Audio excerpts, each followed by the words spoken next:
Can you 3D print a working QR code? Let's find out.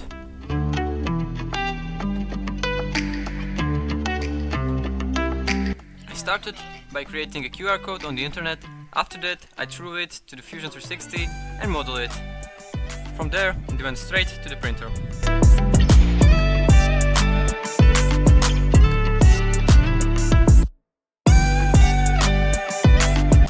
Here is how it looks, stuck to the fridge.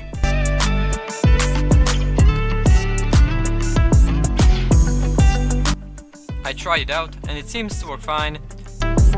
If you want ones like this, just throw me a message on Instagram. I can create custom-made tags and QR code tags, as it now seems to be the case.